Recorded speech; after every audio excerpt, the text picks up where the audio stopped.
Greetings everyone and welcome back to Star Trek Online. We're going to take a first look at the new anniversary bundle. We're going to see what you get, and we're going to get to look at the actual numbers on the traits so that we can see which ones actually panned out to be good or not. Also at the end I'm going to ask you guys for some suggestions about which one of these ships you want me to review first, so keep that in mind as you're watching the video.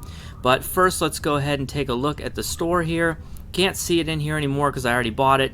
I got there's a Zen charge bonus going on right now.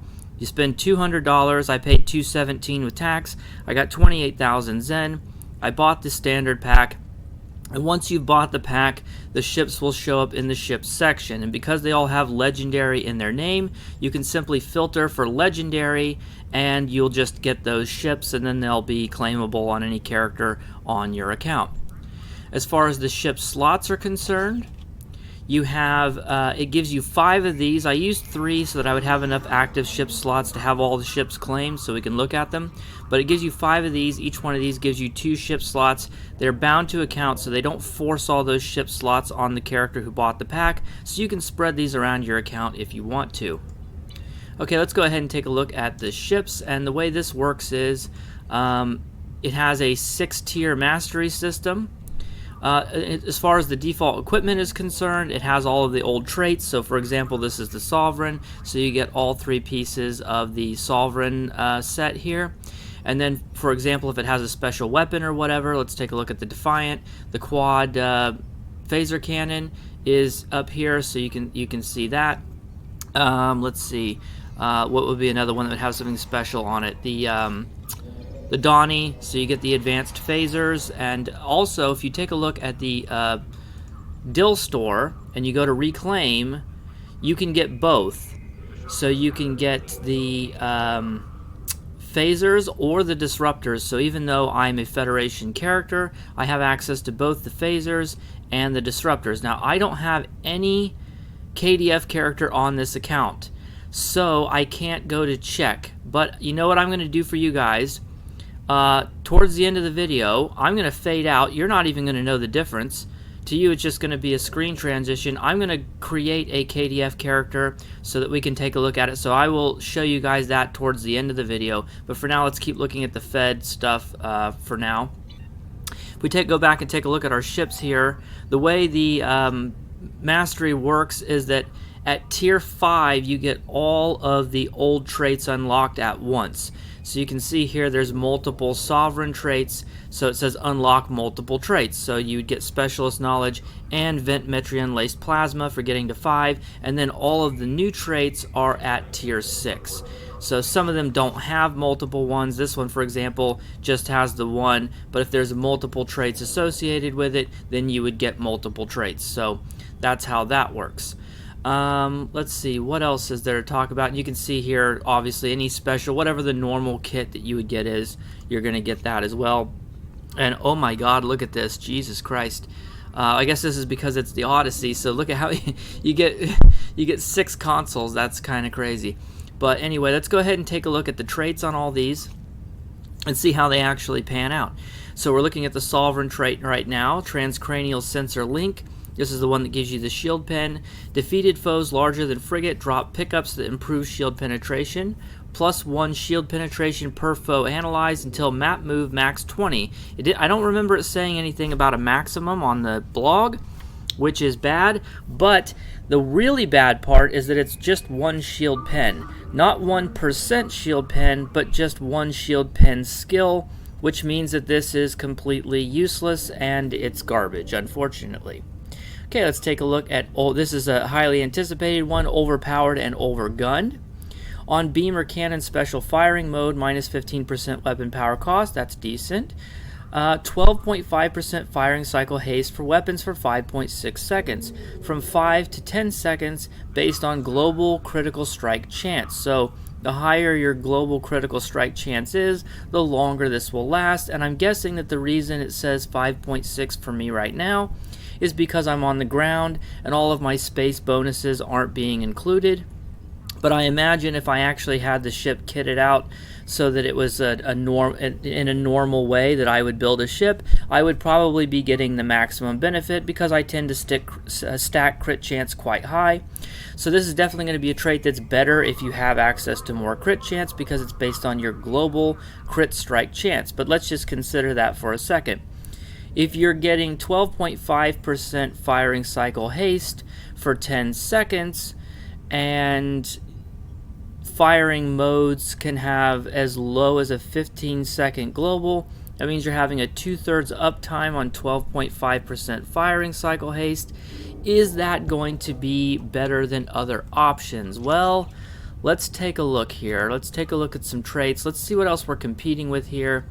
Let's check Heart of Soul, for example, because here this gives 10% firing cycle haste for 20 seconds, and that can have a 100% uptime, plus 5% bonus damage for the faction energy type. So I would say that this trait, Heart of Soul or whatever your faction variant is going to be better than the Defiant one, because this can have 100% uptime, whereas the other one can't. So I'm already thinking that as highly anticipated as that trait is, that the Overgunned and Overpowered is actually not going to be that good. Yes, 12.5% is more than 10, but you're only going to be able to keep it up for 10 seconds, and you're not going to... Well, let's think about this. It says on beam or cannon special firing mode, so can it be used, like, if you space it 5 seconds? Like here, let's think. If I have a beam firing mode and a cannon firing mode on my ship, I activate the beam firing mode, wait 5 seconds, then activate the cannon firing mode. Will that reset the duration? If that's the case, then you could keep this up 100% of the time. So if you can refresh the duration by using different firing modes, then it does start to become better. But I still think that, well, then we have to ask the question, is 2.5% firing cycle haste worth more than 5% bonus damage? And off the top of my head, I don't know, because 2.5% firing cycle haste is going to be basically a final damage multiplier. 5% bonus is Cat 2. So I would say that obviously there's going to be times during a run where 2.5% final is going to be worth more when you have all your other bonuses stacked. But there's going to be other times maybe where the 5% bonus damage would be worth more. So I think this is probably pretty if it refreshes, and we won't know yet, but that's all going to come out soon. We're just taking a look right now.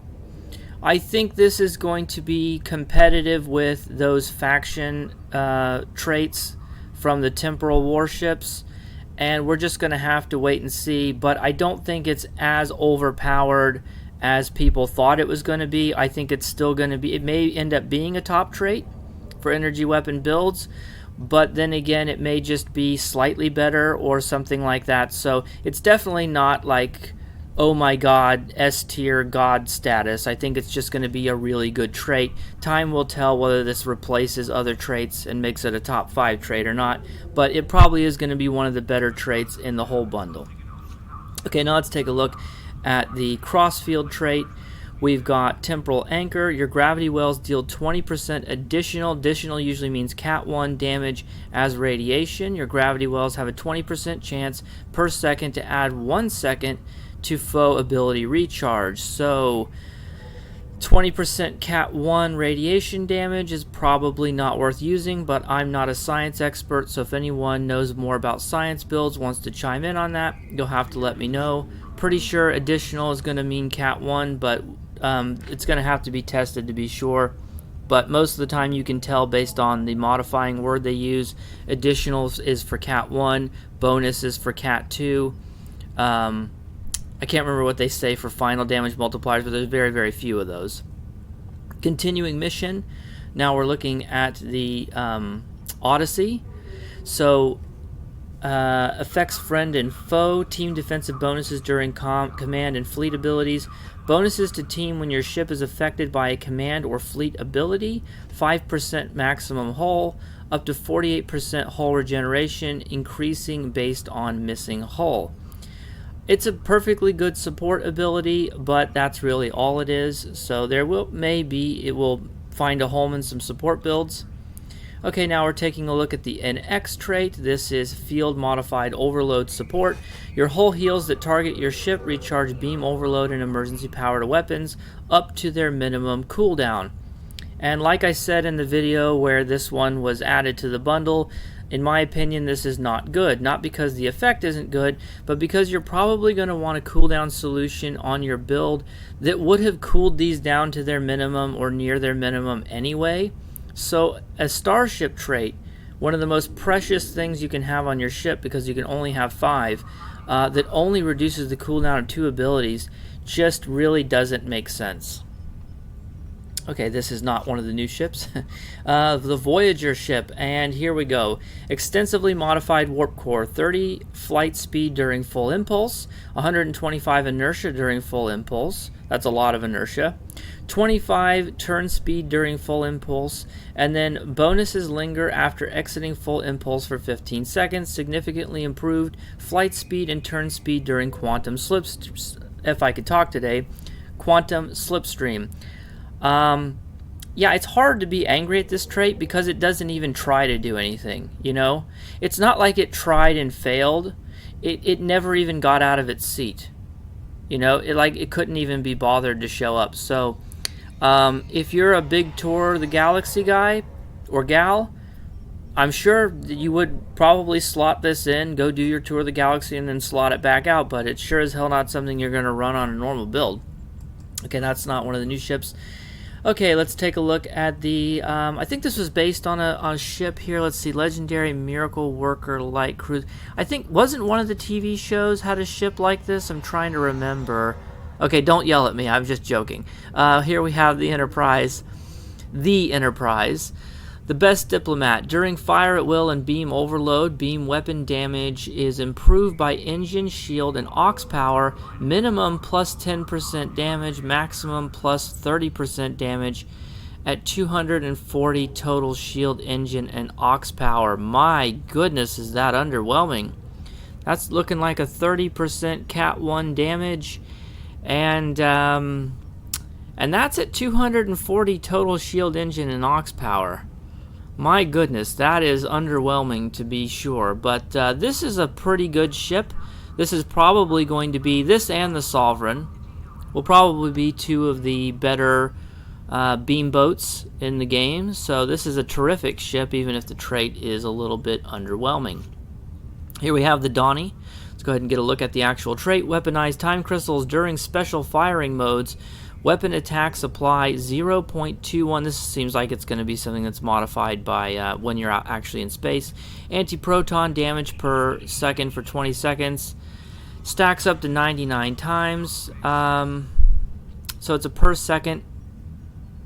Yeah, I'm not feeling this. Maybe on a highly specialized anti-proton build, this might be worth something, but I'm not seeing it. This doesn't seem very good to me. Okay, the Enterprise D. Let's go ahead and get a look at that trait. Make it so, number 1. Captain abilities grant 1.5% healing and damage for 30 seconds per rank of each bridge officer ability affecting the ship.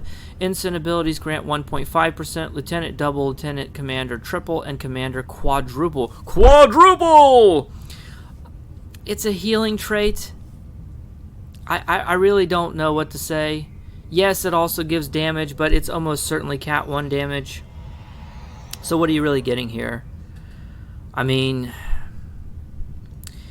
so you get what, 6% for a captain ability? Cat 1 damage? I mean, you stack a bunch of it, you know, how much are you really going to be able to get out of this? 30-40% maybe, if you're really lucky. That's just, I don't see how this is very good. Okay, now we have the Kelvin Timeline Intel Battlecruiser, the K Connie. And heard I needed help. When below 50% hull, using hull heals or intel abilities calls a version of your ship from the Kelvin timeline to assist for 60 seconds. In addition to weapons fire, it uses constriction, shuttle wing, delayed overload cascade, and augment boarding party. After it arrives, there's a 120-second recharge before it can help again. So this is basically like one of those reinforcement beacon things that you can get, like the Delta 1 and the Pirate distress signal and all that. But it's just a starship trait, so yeah, that makes it pretty bad. I would say that makes it pretty bad. Did we cover all 10 yet? We got 1, 2, 3, 4, 5, 6, 7, 8, 9, 10. That's all 10 ships. Let's make sure we're not missing anything here. The Kelvin one has the Kelvin phasers and stuff. Are these upgradable? No, they are not. Let's take a look here. Doesn't come with any special weapons. Obviously, you can see they have all of their consoles. The flight deck carrier does come with the Tactical Flyer Squadron. Does that unlock them for purchase? It should, but let's just make sure. Let's see here. Let's do equipment and where's the hangar? Can we find them? Oh, we should be looking in the Dill store. That's where we should be looking. Sorry, I'm an idiot. Let's see here. Why am I so dumb? What am I looking for? Hangar pets. Yes, are they in here? Let's look for them in here. Did it unlock them to be purchased? Yes. So we don't have to go check. The elite ones should be available as well. So it doesn't just give you a pair that are gone forever if you lose them. You do get them unlocked so you can buy the better versions. Let's see what else here. And it does have the advanced phasers, and it looks like these are upgradable. Let's just see here. But we already saw that you can, you can upgrade them. Doesn't look like you can re-engineer them though. But that's okay. I don't know if they were ever re-engineerable though, because I never had them. We can see that there, okay. Nothing special in this one, I don't think. It does come with these twin phaser beam arrays. They are not upgradable. And let's see, the warship Voyager doesn't look like it comes with anything special. Just has the normal Delta flyers here. We do get the experimental railgun on the NX. And the experimental railgun. I guess I thought it was going to come with a bug zapper. I don't remember it saying anything about the experimental weapon on the blog. And this does kinetic damage, so I think this is probably pretty good. So I'm kind of excited to see this. I'm not sure if this is the same railgun that comes on the other ship, the Cation, the Allied escorts, because I don't have those. And I probably should have researched that, but I didn't know. I thought that we were going to get the bug zapper. So it looks like the NX does come with an experimental railgun, so that's pretty exciting. It's not a bug zapper. They did give us something good here. Plus you get these pulse phaser beam arrays, and it looks like they are not upgradable. What else here? Any other special stuff coming in here? These are not upgradable. The special weapons on the Crossfield, the emitter linked, but you can get those from the lockbox, so you should be able to find them on the exchange. Can you use more than one phaser quad cannon? No, you cannot equip more than one. Okay, so that's that. And I guess that's everything there. So we took a look at all the ships. We took a look at what their default kit is. We saw everything that you get. We saw the unlocks that it has in the Dill store. And we saw all the traits. And I'm going to fade out here in about 5 seconds. And I'll let you guys know what you're able to get on a Klingon character. Okay, and that was definitely more than 5 seconds in real life. I had to create a Jem'Hadar character and align them to KDF after doing the tutorial, and then much like the other traits from the Vanguard ships, that Tier 6 Mastery takes forever to unlock. I had to do 4 elite patrols in order to get that maxed out. but I did do it. So the way this works is on your KDF characters, you have to have unlocked the trait on a Federation character first. These traits are account unlocks. So this marks the first time in the game we've had a trait which is an account unlock. Is this a testing bed for doing it in the future? I don't know, but I do know these particular traits are account unlocks. So as soon as you've unlocked it on one Federation character, all of your characters on your account will have it. There's no reclaim or anything. You don't reclaim it from the dilithium store. It just shows up in your trait tab. So the one that I chose to do in order to do this test was Overpowered and Overgunned because I wanted to see how it works. And I can confirm that it does not stack. However, it does refresh. So if you use different abilities, you can keep it up 100% of the time. It seems like the duration maxes out at 50% resting crit chance. When I had the build set up on the Defiant on my main character, I had about a 44% resting crit chance, so that gave me a 9.4 second duration. So as long as I waited a couple of seconds, or maybe even less than a second, I was able to keep 100% uptime on that. So that wasn't too bad. If you're looking to keep 100% uptime while micromanaging exactly when you hit your abilities, you're going to need about a 25% crit chance. That should give you about a 7.5 second duration. So you hit the first ability, you get it for 7.5 seconds. As it's wearing off, you hit the next ability, that gives you the next 7.5 seconds. When that wears off, the first ability should be coming off cooldown again, assuming you have proper cooldown management, of course. So with two abilities, you could get by with 25% crit chance, but there's no way to do it with only one ability, and no matter how much crit chance you have, because it does max out at 10 seconds, and 15 seconds tends to be the minimum cooldown for this stuff. So yeah, it is possible to keep 100% uptime on this. However, the effect does not stack, so you're never going to get more than 12.5% weapons firing haste. So is that going to be better than the temporal ones that give you 10% firing cycle haste plus the Cat 2 damage? Time will tell. If it does end up being better, it's not going to be like a lot better. So if you're a DPS player and you're trying to decide if you should get this bundle just based on this trait, I would say probably not. I think any marginal advantage it has over other traits is going to be pretty small. It doesn't really look like there are any meta DPS must-have traits in this bundle. If you're a DPS player, you could probably skip the whole thing. But yeah, what else do you get? Well, you get Jack Dick if you're a KDF player. You can get these traits unlocked once you've unlocked them on your Federation character, and that's it. There's no other reclaims, no advanced phasers or disruptors, no quad disruptor cannon, nothing. You don't get into the consoles, nothing. You get nothing.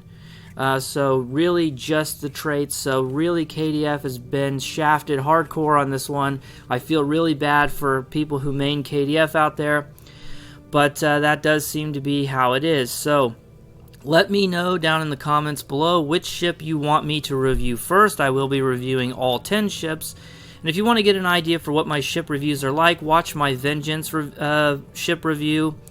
That'll give you some idea about the quality of these ship review videos are going to be. So I will take suggestions for that. Do you guys want me to save the Enterprise, the TOS Enterprise, for the last one? Do you want to build up to it? Or do you want me to do it right away? You guys say, hey, I don't care about those other ships. Give me my Enterprise. So let me know. Which ships do you want me to do first? Which ships do you want me to do last? What is your preference? And there's going to be a free-to-play video tomorrow.